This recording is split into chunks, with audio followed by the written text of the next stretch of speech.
Hey, what's going on? It's the Mex Canadian Coach, you guys, with another recap video for this week in Detroit Red Wings sports. That was very awkward to say, but I couldn't remember what week it was because I'm a moron. But the Detroit Red Wings this week took on the New Jersey Devils and the Boston Bruins.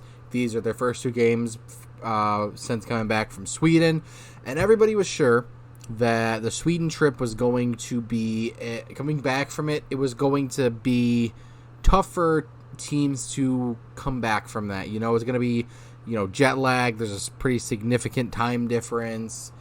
And, there was concern that they wouldn't have their North American legs, essentially, and they would still basically have their Sweden legs. Something to that extent. But Detroit came here and proved everybody wrong. And they started it out with a 4-0 victory against the New Jersey Devils. Alex Lyon was in net for this, his second start as a Red Wing, his first shutout as a Red Wing, and I think it's his second or it's between 2 or 4 shutouts in his career. I can't remember.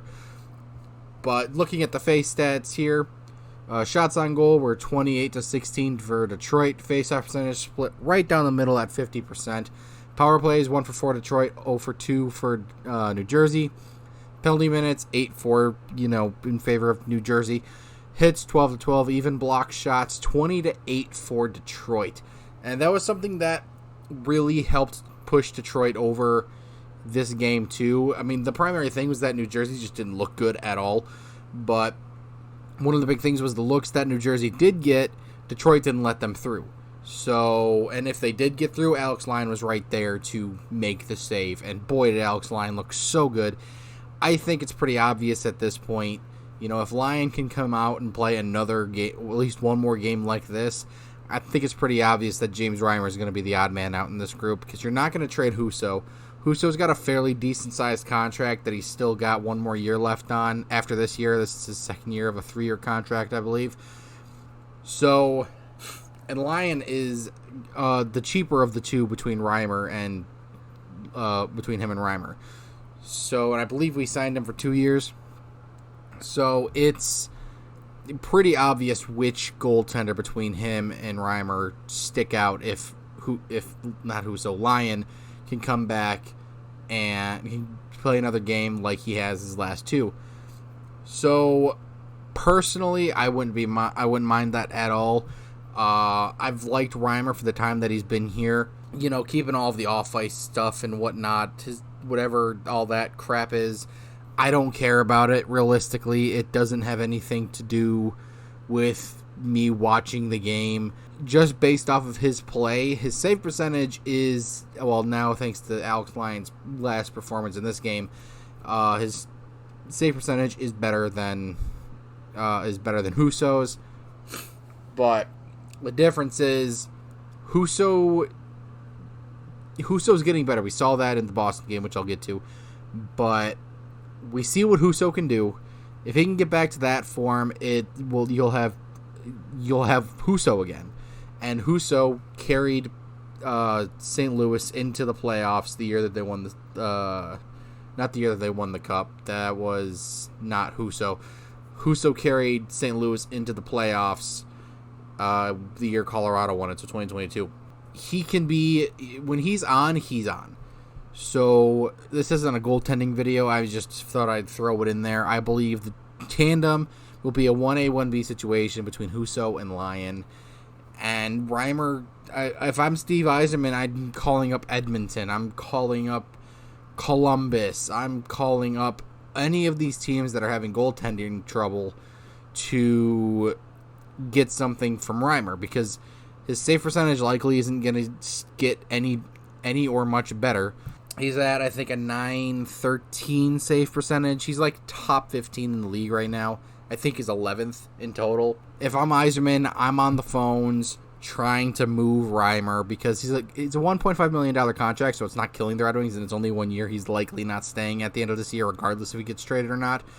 So, like I said, if I'm Yzerman, I'm moving Reimer as soon as I can, because that leaves room to potentially bring somebody else like a Bergeron up, or an Edvinson up. You're probably not going to bring Edvinson up because there's already a log jam at fucking defense, because why not? But you'll have some more space on the roster to bring somebody up if need be, or if you want to. I think Perron should be on this team, so it'll be interesting to see what happens there. But going over the goals, Lucas Raymond stays hot with his third goal that's 4 goals in 4 games in this one. He stays hot, gets the first goal of the game from Fabbri and Compher, and that was a beautiful play. I can't even be upset about that. It was Compher got it to Fabbri in the neutral zone. Fabbri gives it to gets to Raymond in the neutral zone. Raymond gives it to Fabbri. Fabbri gives it right back, and Raymond, he sniped it. He didn't have to snipe it. It was pretty much a wide open net. He was going to make that one way or another, but he sniped it. He did it. Beautiful shot. And less than 30 seconds after that, Larkin comes in from DeBrincat with it was kind of a weird shot. It may or may not have, maybe it should have, maybe it shouldn't have gone in. But Larkin, I think DeBrincat was trying to shoot it, but it ended up being a pass to Larkin. And Larkin spun around, put it on net, 5-hole between Vanacek's legs. And that was if you watched the game, there was a big look of relief on Larkin's face, because he was obviously not playing 100%. We seen in the Ottawa game in Sweden, he left the ice for a little bit because he was hurt. And he was a game-time decision not too long ago. So he obviously wasn't playing 100% for these past few games, and it affected his production. So the look of relief on his face when he scored this goal was just, thank God I got that out of my system. Now I can get back to what I should and can do. So that was a great move. It was great to see from Larkin. Then Fabbri gets his third of the season. This is one of the things with Fabbri that I can't believe fans don't notice. A lot of fans just look at Fabbri's injury history, which I'll admit I was one of the people saying if Fabbri is going to be injured more often than he's playing, they need to move him. I don't care how good of a player he is at this point. He's been injured far too many times, especially on the Red Wings. And that's just I think he's got like a $4 million cap hit. That's $4 million that can be used to pay Seider, could be used to pay Raymond, could be used to pay Perron. That's $4 million that you can put into another up-and-coming player who likely will have similar, if not better production than Fabbri. But since that's likely not going to happen because of his cap hit, and he's got, I think, 2 years left on his contract, this year and next year. This is the type of stuff you get from Fabbri. Fabbri is a middle six producing guy. 100% is he a middle six producing guy. He's not a guy who's going to score you 30, 35, 40 goals like a DeBrincat or even potentially a Larkin. Or, he's not a top 6 guy by any means. But he is a guy who can provide you 15 to 20 goals in your middle six and can sub in as center when need be. And if he's put on the right line with the right guys, boy, can he be deadly, and he has been.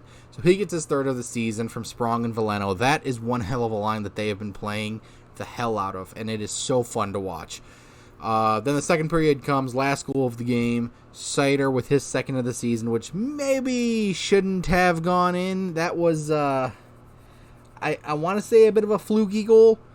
But Seider basically shot it from the point on the power play. I believe it ricocheted off a Devil's stick a little bit, got past Vanacek. Seider gets his second of the season from Sprong and Wallman, and boy, did that Sweden trip do something for Seider, because Seider has looked beautiful as of late. His offensive production's always going to be there. That's just a thing with Seider. His offense production, even if he's not playing his 100% best at the time, it's going to be there. He may not be Quinn Hughes or Cale Makar level at this point in his career, because those guys are just otherworldly at this point. Again, I don't know what the Hughes family fed their sons, but please can I have some?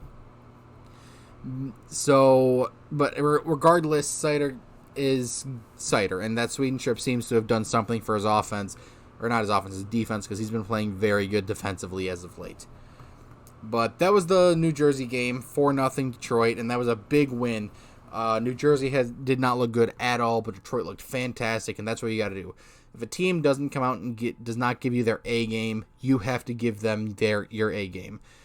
Those are the games you have to win. You know, if a team comes in, takes you lightly, or just doesn't have that game, that's when you give it back to them and just ram them into the ice. After that, Detroit went to Boston, played the Bruins, won 5-2 in regulation.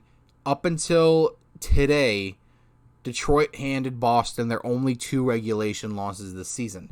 Obviously, Boston got murdered by the Rangers today, but that's besides the point. I guess not today. That would have been yesterday because it's 3 a.m. when I'm recording this. But regardless, Detroit seems to be Boston's kryptonite at this point. You know how like Florida's been Detroit's kryptonite, good or bad for either team? It's starting to look like, and I'm not going to say it's an actual thing because this is the NHL, anything's possible, but it's starting to look a little bit like Detroit being Boston's kryptonite, and that's incredible to see. So going off the face stats, Detroit shots on goal were 29-27 Detroit, face-offs were 49.2 to 50.8% to Boston, power plays 2 for 6 for Detroit, power plays 1 for 3 for Boston. Penalty minutes, 12-6. Boston had more, obviously. Hits, 12-11 in favor of Detroit. Blocks, 13-8 in favor of Detroit. Yeah, Detroit's been really good at blocking shots. Guys like Seider and Sherratt and Fabbri, they all put their bodies on the line to block shots. Seider especially. Part of me feels like he wanted to be a goalie at one point, but realized that he's a bit of a better defenseman, but he still has that want to be a goalie, so he just decides to become a goalie. But yeah, this was a fun game to watch. Detroit came out and just ran over Boston for the entirety, essentially, of the first period, and the second, and most of the third. Boston didn't come out until maybe the last half of this game. Maybe even the last half of the third period at this point, realistically. But yeah, Detroit gets the 5-2 win over the what feels like coming down to earth Bruins. That seems to be a theme with the top teams right now who aren't named the New York Rangers, where they got off to these incredibly, incredibly hot starts. Vegas, Boston, Vancouver, Dallas, Colorado. Not really Colorado, actually. But those 4 teams I listed, Detroit, Vegas, Boston, Vancouver, and Dallas, they all seem to be coming down from that incredibly hot start high, and it's showing. Boston is not winning these games that they should. Vegas just got shut out by Arizona, and Vancouver just lost to San Jose in glorious fashion. And then Dallas is, not slumping, but coming down to the mean. So let's go over the goals here. JT Compher, who continues to produce perfectly for Detroit, gets his 4th goal of the season from Gostisbehere and Raymond. Raymond is on a 5-game point streak, ladies and gentlemen. Then DeBrincat, I do want to talk about this goal a little bit because, the goal was beautiful. He basically poke-checked Potris. I can't ever pronounce his name correctly. Basically, poke-checked the puck away from him, went on a breakaway, snapped it, beautiful, made it look effortless. But when he scored that goal, he kind of looked upset about it. Like, not upset, but indifferent to it. And I guess when you're a goal scorer like DeBrincat, they all just kind of mesh together a bit, unless it's like a hat trick or something. So, unless it's a hat trick or a game-tying goal or an OT winner, stuff like that. But he was on the third line this game. They were mixing the lines up a bit. But for this game, he was on the third line with Rasmussen and I believe it was Rasmussen and Fabbri, I want to say, or Rasmussen and Perron, one of the two. And it was interesting to see because I know Detroit is shaking up the lines, trying to figure out a way to get out of the funk that they were in. But I don't know what relegating DeBrincat to the third line is going to do for you because, I mean, I don't think he's going to get relegated there. He's going to be on the top line again, probably in the next game because they're playing against Minnesota.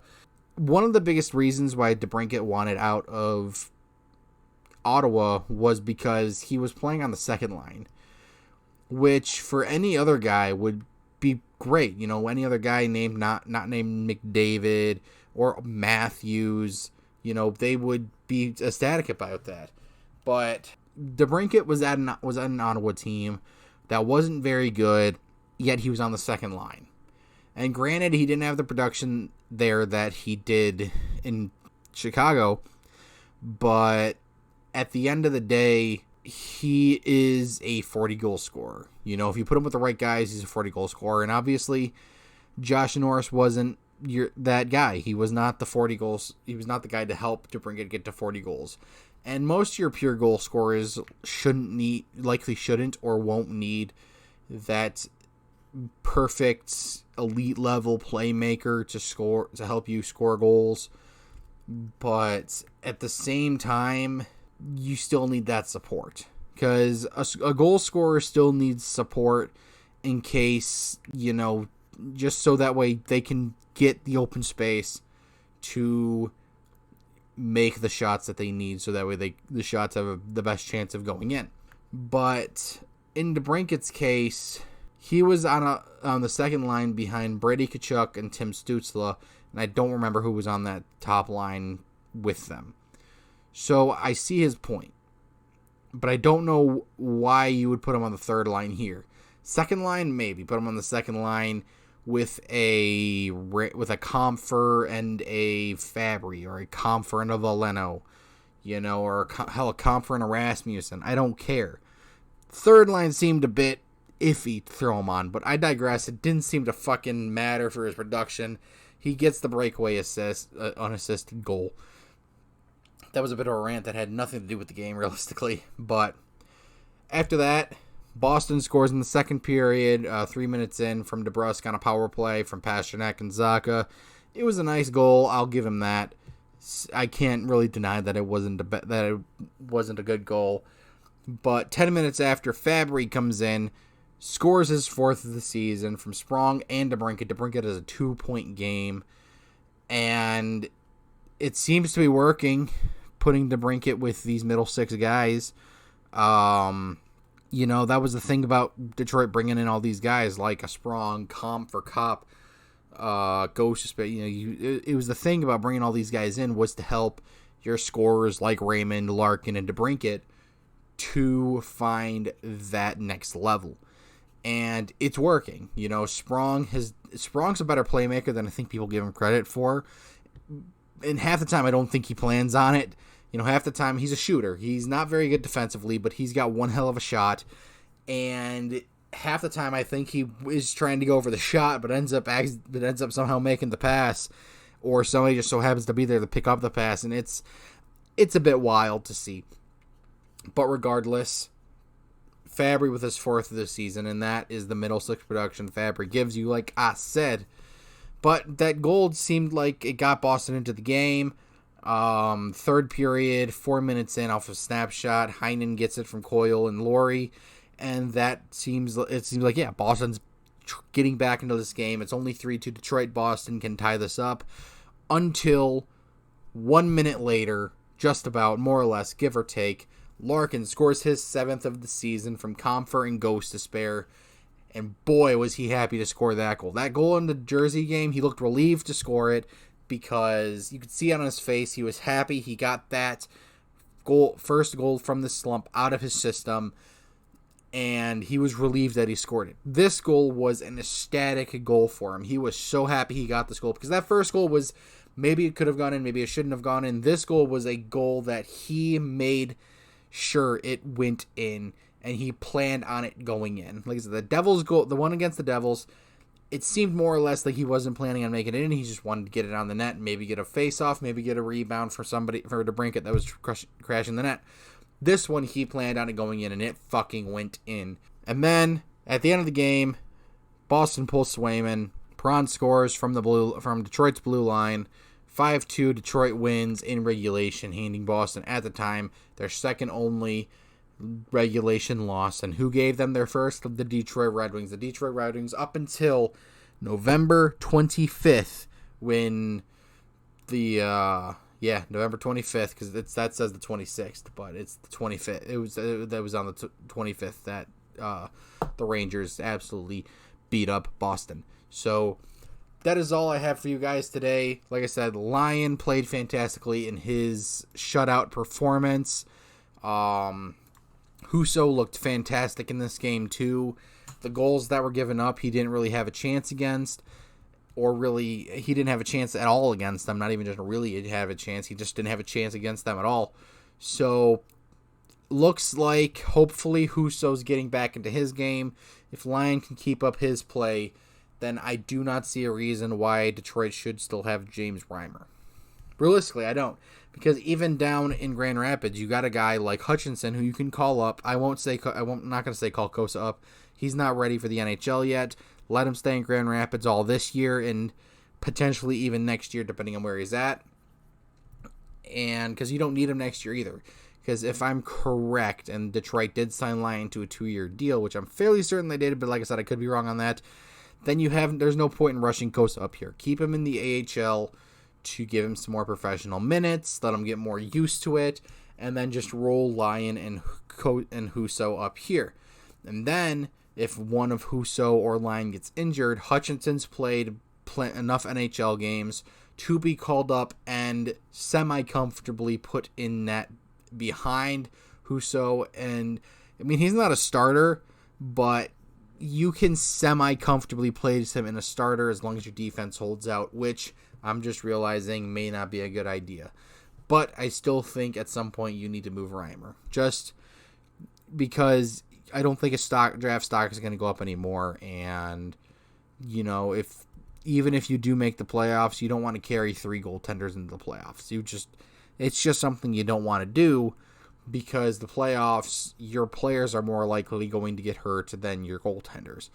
So you want to have enough roster space to bring up somebody in the playoffs to cover for somebody who may potentially be injured. So thank you guys so much for watching. My name is, as always, the Mex-Canadian, and I'll talk to you guys later. Adios.